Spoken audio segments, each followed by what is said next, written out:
Hey, Spencer, you're clear to go. Okay, buddy. Good morning. Good morning, sir. Good morning. All right. I've got the full control here. You do. If I wanted to, okay, perfect. Okay, thank you, thank you. All right. Well, good morning, everybody. Good morning. Good morning. Good morning. Welcome to our inspirational call on this morning. I'm super glad to be with you on this morning. This is Spencer Iverson out of Atlanta, Georgia, and I am absolutely thrilled to be here. And I saw people chiming in from all over the world. It is 9 o'clock in the morning Eastern Standard Time. That means it's 6 o'clock in the morning over there in California. And goodness knows, there's probably another day in Australia and different parts of the world, but you took time to join us on this morning's inspirational call. I'm super excited about getting the call to host on this morning.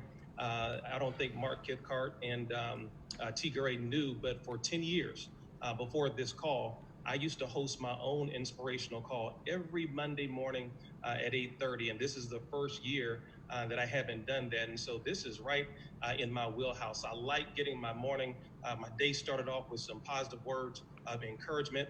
I like getting my day started out with energy. And so when the company announced that this is what we were going to do, I was super excited. Now, we were just listening to some iBoomerang slow jams. Man, guys, we got to wake up, and if Houghton Bugs can have his own theme music, guys, we're going to get us started with a little bit of theme music on this morning. Come on, y'all. It's time to celebrate. Look, where are my old school people out there with some cool in the game and celebration? If you're in the chat right now and you know about this song, about celebration, guys, look, we woke up this morning, we got energy, we're somewhat in our right mind, guys. We're gonna celebrate on this morning. So I'm super excited. You guys, we gotta get the energy up. You gotta get excited about what's happening with our company, what's happening with your business, wherever you are in the world. You know this jam. This is cool in the game celebration. This is convention music at its best, guys. Oh yeah. Some of you probably working out this morning, drinking coffee, eating donuts. Yeah. Okay. All right. Good deal. Let's get started, guys. We gotta wake up. Listen, I saw, in your Mark and T Gray, they kind of set me up for this one. We just started, our inspirational morning call, and I love the concept. Man, they had Ed Haynes who got us started. He was just with us here in Atlanta, and Ed had on his red iBoomerang muscle shirt, looking all muscly, and then followed that up with Houghton Bugs. HB, our CEO, had on his Captain Crunch outfit yesterday, and his aquarium in the background. Man, how do I compete with that? Come on, guys. So you know what I did? I got dressed up for you guys this morning. I got dressed up. I put on a suit early this morning, and not just any suit. I put on a black suit this morning. This is somewhat of a somber day for me. And I know this is an inspirational call, but I'm grieving on this morning, and I want you all to grieve with me as we get started, and just kind of walk with me for a second, because I want you all to help me. And this is in memory of a close friend of mine. It's in memory of, and all of us have lost good friends along the way, and I'm going to be thinking about this friend of mine as I go throughout my day on today, and it's going to hopefully bring back some amazing memories of the time that we used to share, especially late at night when I had the free time to reach out to him. And my friend, his name is James St. Patrick. I'm grieving the loss of my good friend, James. I was with James for about I knew James for about 6 years. About 6 years I knew James, and certain seasons. In certain years I would miss him, but I would always catch up with James. And James had this certain swag about himself. James was powerful. James was confident. James had this way about him, about the way he handled his business. He was very proactive, and there were just certain qualities about my good friend James, and I'm going to miss him. But there was another side of James. There was another side to James, and this was Ghost. Oh, this was Ghost. That was, I called him Ghost. He called me Casper. That was just our thing, and we just shared that bond. And there was this side of him that he was trying to wrestle against. It he came from a real tough background. He came up in the game, and he got on the wrong side of the law, and he said, you know what, this isn't who I am. This is really who I want to be. But right now, the person that I want to be is wrestling with the person who I am. And see, all of us have, one side of us in terms of the person who we aspire to be, but we're wrestling against the person who we used to be. And unfortunately, it's sometimes the person who we used to be that creeps out the most. But guess what? We're in a project through our Boomerang where through personal self-development, through the leadership that we have with the Mr. Houghton Bugs and with the Mr. Edwin Haynes, we can continue to work on ourselves and refine ourselves and become ultimately the person that we were destined to become. I watched my man James, and it just gets emotional just thinking about how he raised his kids and how he wanted a better life for his kids. And I know many of you are in this project because you not only want a better life for yourself, but you want a better life for your kids and for your family. And he went through a troubling time with his marriage because the woman he married fell in love with Ghost. She didn't really know this James guy who wanted to start his own business. He started to associate with new people. But Ghost sometimes would just kind of trip out, and just the bad side of James St. Patrick would come out. And it happens sometimes with us.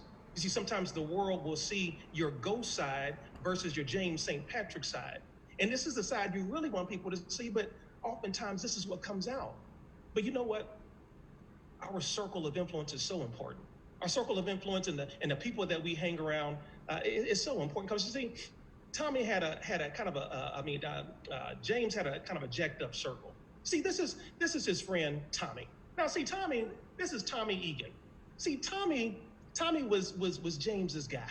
See, they grew up together. Tommy knew too much about Ghost. He knew how he got his name, Ghost. He was there in the streets with him, and they did crazy things together to try to get ahead. And Tommy didn't like the fact that Ghost was trying to become James St. Patrick and get out of the game. You see, you know who Tommy represents? See, Tommy represents that person in our life who doesn't want to see you win. Tommy represents that person in your life who doesn't want to see you go to greater heights. Tommy represents that person in your life who says, why in the world are you going to another conference? Tommy represents that person in your life who says, why are you doing another meeting? Why are you reading those books? Why are you up late at night watching an inspirational call if you're on the other side of the world, like in Australia? Tommy represents that person who doesn't want to see you reach all of the goals, dreams, and aspirations you set for yourself. And you know what you have to do sometimes with the Tommies in your life? You have to practice a season of separation. You need to practice some social distancing from the Tommies in your life. You know what? My circle is very small. You know why? Because I need positive people around me. See, when I came to iBoomerang, I came to iBoomerang with Mr. Houghton Bugs, Mr. Edwin Haynes, from a really difficult situation, and I needed some positivity in my life. I needed a new family. I needed a new family, and that's what James St. Patrick was looking for. He was looking for a new family. He was looking for a new circumstance, new situations, and I had to practice a season of separation. It's like in my yard, I have these trees, and I had one year, this really beautiful tree, but some of the branches on the tree had started to wither and to fade. And so I called an arborist. That's a person who specializes in trees and shrubbery. And this arborist said, Mr. Iverson, your tree isn't dying. There are just some bad limbs on your tree that need some pruning. I said, oh, wow. He says, see here, Mr. Iverson, what the pruning process will do is what we're going to do is we're going to cut off some of the dead limbs off of this tree in order for the entire tree to survive. And guys, this morning, I'm going to help somebody understand that some of you have some dead leaves in your life. Some of you have some dead branches in your life that need just a little bit of pruning because you need that season of separation. Why? Because where you're going, where you have the potential to go in iBoomerang, you can't take some of these dead leaves with you. You can't run a sprint with ankle weights on. We have to get rid of the ankle weights in our life that's going to take us to the next level. And Mr. Iverson doesn't work with anybody who is holding him back. That's one of the decisions this morning that we all have to decide to make. Who's holding us back? Do you have a big enough why to go ahead and start doing the pruning in your life to get rid of the dead leaves? Because some of us would be much further ahead if we were not so concerned about the people about what people thought about us. That's a big one. Some of us would be much further ahead in our lives if we were not so concerned about the people, what people thought about us. See, I have to be careful about people who stand with me in my presence, but they deny me in my absence. Oh, write that down. I have to be very careful about the people who stand with me in my presence, but they deny me in my absence.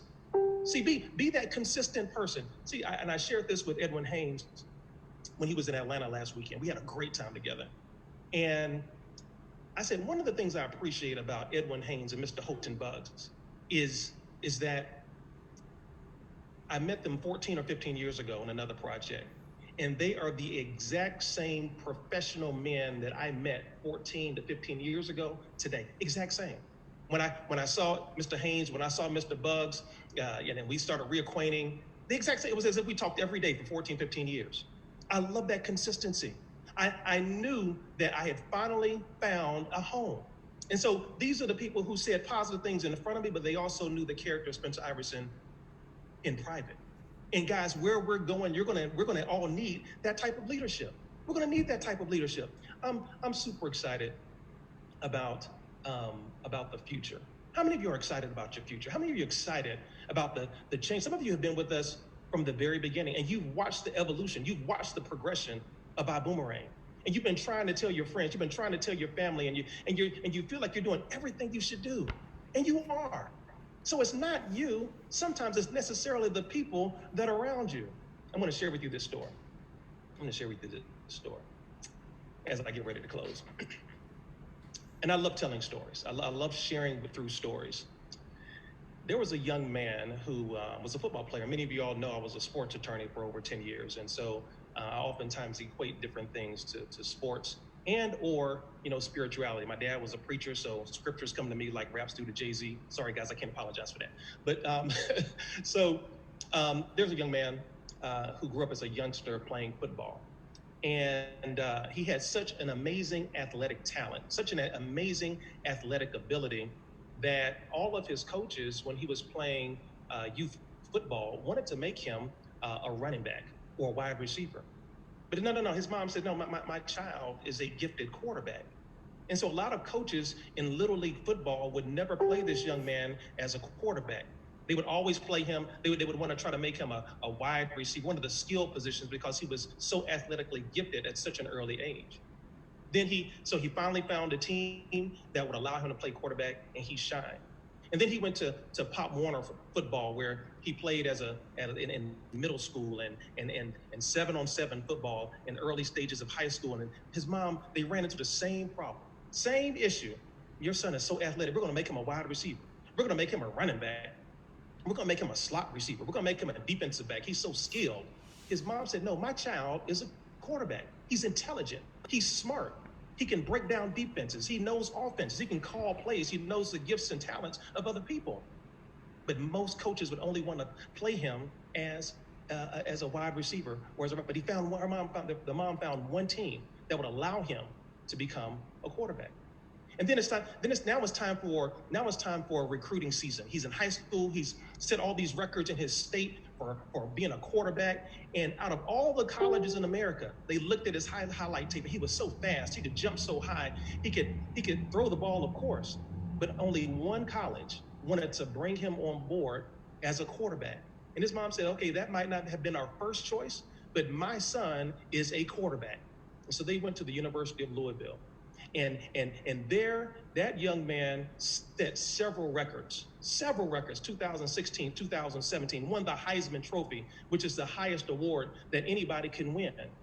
Now it's time for the NFL draft.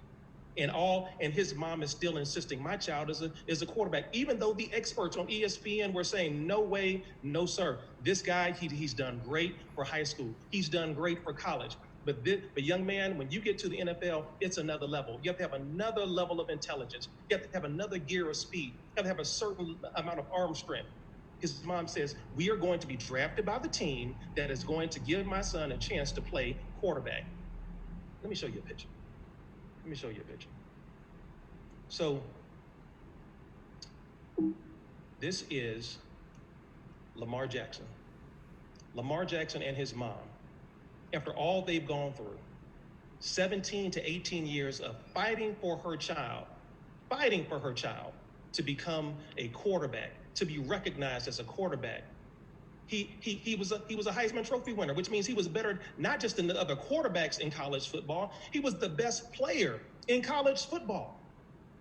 Yet on draft day, in front of millions of people, this was the picture of Lamar Jackson and his mother, the one person who believed in him for all those years. You know what this picture represents? This picture is the green room for the NFL draft, where this young man was the last person in the green room. Everybody else in the first round had been picked. Can you imagine the embarrassment he must be feeling right now? Can you imagine how disheartened he is? Can you imagine the sorrow that must be creeping into his mother's heart, maybe for the first time feeling that all of their efforts were in vain? Can you imagine the disappointment that must be running through his mind and the self-doubt that must be creeping in about his abilities? Because surely the experts know what they're talking about. Surely everybody in the world can't be wrong and I'm the one that's right. Maybe it is me. Maybe I'm not that guy. He has watched 31 other people get drafted before him. He watched other quarterbacks who he destroyed in college get drafted before him. He's the last person in the room. And you know what? One team took a chance on him. One team took a chance on him. And that team was the Baltimore Ravens, who with the 32nd pick, the last pick in the first round, chose Mr. Lamar Jackson. He knew what he had. He knew what he could become. Even though the experts, even though it seems as if the rest of the world was against him, he went on to have an amazing rookie season. And in his second season, he shocked the world. In his second season, Lamar Jackson went on to break numerous NFL records. In his second season, Lamar Jackson went on to throw for more yards, run for more touchdowns. He broke Michael Vick's rushing record. And you know what happened at the end of the season? At the end of the season, Lamar Jackson was unanimously named the NFL Player of the Year, the number one honor that you can receive as a player in the NFL. Let me tell you something, guys. Let me tell you something. Let me tell you something. see, right now, guys. Right now, somebody on this phone, you're on the verge of your reaping season. You're on the verge of your breakthrough. You're on the verge of becoming better and greater. It says, if we faint not. That's if you don't quit. That's retention. If we faint not, you can't quit. You can't give up. You're gonna have team members who quit. That's just what they do. They quit. They quit the softball team, the kickball team, the lollipop licking team. Any team that's what they do. That's what people do. They quit. But that should not be you. Don't let that define you. Guys, this is your breakthrough moment. I can feel it. Somebody should put in the chat right now, breakthrough, right? Hashtag breakthrough. iBoomerang breakthrough. If you feel this is your breakthrough season, you should claim your breakthrough this morning. This morning is your breakthrough. Look at Lamar Jackson, all that he went through. We know what you're going through. You think it's easy getting up, driving city to city, state to state, Cesar Munoz, Daniel Camaro, flying country to country, and pouring into people, sleeping in hotels, sleeping in cars, getting up, rinsing and repeating, going in homes, trying to find directions? You think that's easy? No, but it's worth it. It's worth it, and it's necessary. I do a training. I've done a training for years. I bought the rights years ago to the movie The Pursuit of Happiness, and I do a training called The Pursuit of Happiness. You know what the most emotional scene is in that entire movie? The most emotional scene is that very last scene where Will Smith is walking out of that office. You know, he tried to play cool. You know, we're going to give you the job. And okay, thank you, sir. You know, thank you, appreciate it. And he walks out, and he gets into that crowd, and he can't even control it. He can't even control it. Tears just start running down his eyes. Tears just start running down his face, because he knows that there were times when he had to bathe his child in a subway bathroom. There were times when he didn't have adequate daycare. There were times when he had to feed his son at a homeless shelter. He remembered those times. Yet he continued to persevere. He continued to fight, and it was all worth it because he got the job. He got the very thing that was the object of his goal. He finally got into a position where he was going to be able to provide financial security for his son and for his family. And he finally just let it out. Guys, that was his breakthrough moment. And on this morning, I want to encourage each of you to embrace your breakthrough moment. Practice that season of separation and look at your life and find out the people who necessarily need to be pruned out of your life. They're still your friends. They're just your friends at a distance right now. You got a new set of friends. You got a new family in our boomerang. And guys, together, we're not only going to win, we are going to dominate. We're going to dominate. Now, from 2 to 4, guys, we have that amazing special Sapphire and above training. So make sure if you're a Sapphire and above and you qualified to attend that training, from 2 to 4, you've got the Sapphire and above training. Also, guys, you got me twice today. Oh my gosh. 9 o'clock tonight, I'm going to be doing the English presentation. So get your guest on the line tonight at 9 o'clock, and we're going to go over the opportunity presentation for iBoomerang. And then right after me at 10 o'clock, there's going to be another Spanish presentation. So guys, go to iBoomHub.com, and you can get the entire schedule of events for today. So on behalf of my amazing partner here in Atlanta, Mr. Jonathan Green, my name is Spencer Iverson, and this has been your inspirational moment for today. Everyone, let's go get it. Bye-bye.